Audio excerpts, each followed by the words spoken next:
अस्सलामुअलैकुम everyone, I hope you all are fine and fresh by the grace of almighty Allah. तो आज की इस वीडियो में हम least common multiple find out करेंगे 63, 72 एंड 81 का बाय प्राइम फैक्टराइजेशन। इस मेथड में हमारे पास जितनी भी वैल्यूज़ होती हैं सबसे पहले हम उनके प्राइम फैक्टर्स फाइंड आउट करते हैं और उसके बाद ही हम उसका एलसीएम फाइंड आउट कर सकते हैं। तो चलें जल्दी से बढ़ते हैं अपनी वीडियो की तरफ। यहाँ जो हमारे पास सबसे पहली वैल्यू है वो है 63। इसके प्राइम फैक्टर्स हम किस तरह फाइंड आउट करेंगे, इसे प्राइम नंबर से ही डिवाइड करेंगे। प्राइम नंबर्स कौन से नंबर्स होते हैं जिनके सिर्फ और सिर्फ दो ही फैक्टर्स होते हैं, एक वो खुद और दूसरा 1। सबसे छोटा प्राइम नंबर 2 है। 2 का डिविजिबिलिटी रूल ये है कि जिस वैल्यू के लास्ट में इवन नंबर जैसे कि 2, 4, 6, 8 या फिर 0 आए तो वो वैल्यू 2 से डिवाइड हो सकती है, लेकिन यहाँ हमारे पास 3 है। 3 ऑड नंबर है, इसलिए पॉसिबल नहीं कि ये 2 से डिवाइड हो सके। 2 के बाद जो नेक्स्ट प्राइम नंबर है वो है 3, और 3 से हम किसी भी नंबर की डिविजिबिलिटी किस तरह चेक करते हैं कि जिस वैल्यू में जितने भी डिजिट्स हों उनको प्लस करते हैं। तो अगर हम इन दोनों को प्लस करें तो 9 होगा। 6 + 3 9, 9 3 का मल्टीपल है, इसलिए ये वैल्यू 3 से डिवाइड हो सकती है। तो चलें इसे 3 से डिवाइड करते हैं। 3 के टेबल में 6 बिल्कुल आता है 2 पे, और 3 के टेबल में 3 भी बिल्कुल आता है 1 पे। यहाँ आ चुका है हमारे पास 21 जो कि बिल्कुल 3 से इजीली डिवाइड हो सकता है। 3 के टेबल में 21 आता है 7 पे। 7 प्राइम नंबर है, सिर्फ और सिर्फ अपने ही नंबर से डिवाइड होगा, तो 7 के टेबल में 7 आता है 1 पे। अब यहाँ हमारे पास 72 है, लास्ट में हमारे पास इवन नंबर है, यानी कि ये वैल्यू इजीली 2 से डिवाइड हो सकती है क्योंकि लास्ट में है 2 इवन नंबर। अब 2 के टेबल में 7 तो नहीं आता, उससे छोटा नंबर आता है 6 और वो आता है 3 पे, जबकि 1 हमारा रिमाइंडर है वो चला गया इस 2 के पास और ये बन गया 12। 2 के टेबल में 12 बिल्कुल आता है 6 पे। अब फिर से हमारे पास यहाँ पे एक इवन नंबर है, यानी कि ये वैल्यू अभी भी 2 से डिवाइड हो सकती है, लेकिन 2 के टेबल में 3 नहीं आता, उससे छोटा नंबर आता है 2 और वो आता है 1 पे, जबकि 1 हमारे पास यहाँ रिमाइंडर है वो चला गया 6 के पास और ये बन गया 16। 2 के टेबल में 16 बिल्कुल आता है 8 पे। ये आ चुका है हमारे पास 18। 2 के टेबल में 18 भी बिल्कुल आता है 9 पे। अब ये हमारे पास ऑड नंबर आ चुका है जो कि 3 से डिवाइड होगा, तो 3 के टेबल में 9 आता है 3 पे, और 3 प्राइम नंबर है, खुद अपने ही टेबल से डिवाइड होगा, तो यहाँ 3 को हम 3 से ही डिवाइड करेंगे। 3 के टेबल में 3 आता है 1 पे। इस तरह हमने 72 को भी कम्प्लीटली डिवाइड कर लिया है। अब है हमारे पास 81, लास्ट में है ऑड नंबर, इसलिए पॉसिबल नहीं कि हम इसे 2 से डिवाइड कर सकें। और अगर हम इन दोनों डिजिट्स को प्लस करते हैं, 8 + 1 9, 9 आपको पता है 3 का मल्टीपल है, यानी कि ये वैल्यू 3 से डिवाइड हो सकती है। तो अब हम इसे 3 से डिवाइड करेंगे सबसे पहले, लेकिन 3 के टेबल में 8 नहीं आता, उससे छोटा नंबर आता है 6 और वो आता है 2 पे, जबकि असल में यहाँ पे 8 था, लिया हमने 6 है, तो रिमाइंडर कितना है 2 चला गया इस 1 के पास और ये बन गया 21। 3 के टेबल में 21 बिल्कुल आता है 7 पे। 27 आ चुका है जो कि बिल्कुल 3 का मल्टीपल है, 3 से इजीली डिवाइड हो सकता है। 3 के टेबल में 27 आता है 9 पे। 3 के टेबल में 9 आता है 3 पे, और 3 के टेबल में 3 आता है 1 पे। इस तरह हमने 81 को भी कम्प्लीटली डिवाइड कर लिया है। अब क्या करना है, अब हमें इसका least common multiple find out करना है। सबसे पहले हमने क्या किया, इन तीनों के प्राइम फैक्टर्स फाइंड आउट किए। तो चलें जल्दी से अब हम इसके फैक्टर्स को लिखते हैं और फिर हम उसकी मदद से इसका least common multiple find out कर लेते हैं।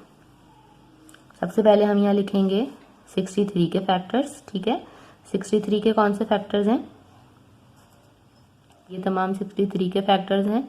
3 × 3 × 7। अब इसी तरह हमने लिखने 72 के फैक्टर्स। 72 के कौन से फैक्टर्स हैं, 2 × 2 × 2, कितने 2 है हमारे पास, काउंट कर लेते हैं 1 2 3, और उसके बाद है हमारे पास 3 × 3, और लास्ट में हमारे पास है 81।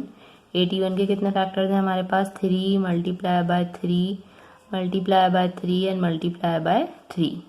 जी, तो अब हम इसका एलसीएम किस तरह से फाइंड आउट करेंगे। सबसे पहले हम देखेंगे एलसीएम फाइंड आउट करने के लिए कि कितने प्राइम फैक्टर्स ऐसे हैं जिनका यहाँ पेयर बन रहा है। देखिए ये 3 यहाँ पे भी है, यहाँ पे भी है और यहाँ पे भी है।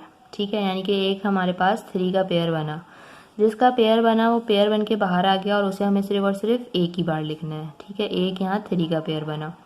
उसके बाद हम देखेंगे कोई और पेयर बन रहा है। ये देखिए एक 3 यहाँ पे है, यहाँ पे है और यहाँ पे भी है। ठीक है, जिसका पेयर बनता जा रहा है उसे हमने सिर्फ और सिर्फ एक ही बार लिखना है। तो ये दूसरा भी 3 का पेयर बन गया। उसके अलावा 7 यहाँ एक ही है, यहाँ कहीं 7 हमें नज़र नहीं आ रहा। 2 जो है वो सिर्फ इसी पेयर में है, यहाँ पे 72 के फैक्टर्स में ही नज़र आ रहा है और कहीं 2 नहीं है। ये सिर्फ हमारे पास 2 3 रह गए, जो कि मज़ीद 63 और 72 में कोई 3 हमें नज़र नहीं आ रहा। तो सबसे पहले हमने पेयरिंग की, जिसका पेयर बन गया वो पेयर बन के बाहर आ गया, उसे हमने सिर्फ एक ही बार लिखा। यहाँ आपने देखा कि तीनों में 3 था इसलिए इसका पेयर बना, यहाँ तीनों में 3 था इसलिए इसका पेयर बना, उसे हमने एक ही बार लिखा। अब 2 सिर्फ यहाँ पर है, यहाँ कहीं 2 नहीं है, यहाँ कहीं 2 नहीं है, तो उसका पेयर नहीं बन सकता। अब जो रिमेनिंग फैक्टर्स हैं हमारे पास वो हमें सारे के सारे लिखने हैं। इन तीनों के जितने भी रिमेनिंग फैक्टर्स हैं जिनका कोई पेयर नहीं बना उन सबको हमें यहाँ लिखना है। वो कौन कौन से हैं?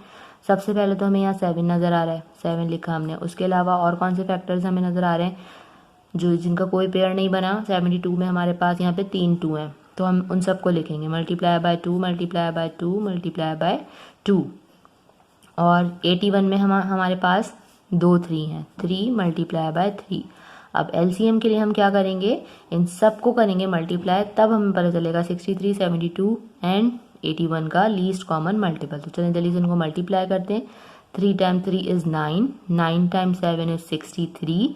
63 को हमें यहाँ मल्टीप्लाई करना है 2 से, ठीक है। तो वो हम यहाँ करके देख लेते हैं। 63 को जब हम मल्टीप्लाई करते हैं 2 से तो हमारे पास आंसर आएगा 2 times 3 is 6 and 2 times 6 is 12। 126 आया, 126 को हमें मल्टीप्लाई करना है आप यहाँ 2 से, तो चलें 2 से मल्टीप्लाई करते हैं। 2 टाइम्स 6 इज़ 12 का 2, 1 carry, 2 time 2 is 4 and 1 5 and 2 time 1 is 2। ये आ चुका है हमारे पास 252। 252 को हमें मल्टीप्लाई करना है यहाँ दोबारा से 2 से, तो चलें जल्दी से इसको मल्टीप्लाई कर लेते हैं। 2 टाइम 2 इज़ 4, 2 टाइम 5 इज़ 10 का 0, 1 is our carry, 2 time 2 is 4 and 1 5। अब है हमारे पास यहाँ 3, यानी कि अब इसी वैल्यू को हमें करना है मल्टीप्लाई 3 से, तो जल्दी से हम मल्टीप्लाई कर लेते हैं। 3 टाइम 4 इज़ 12, 12 का 2, 1 is our carry, 3 time 0 is 0 and 0 plus 1 1, 3 time 5 is 15। Last में हमारे पास यहाँ एक और 3 है, तो इस वैल्यू को अभी हमें एक और 3 से भी मल्टीप्लाई करना है, और जब हम उससे मल्टीप्लाई करेंगे तो देख लेते हैं हमारा क्या आंसर आता है। 3 time 2 is 6, 3 time 1 is 3, 3 time 5 is 15 का 5, 1 is our carry, 3 time 1 is 3 and plus 1 4। Means हमारा यहाँ पे जो लीस्ट कॉमन मल्टीपल है वो आ चुका है, और वो है 4536। ये हमारा लीस्ट कॉमन मल्टीपल है 63, 72 एंड 81 का।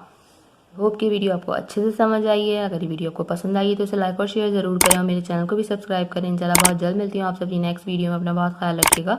अल्लाह हाफिज़।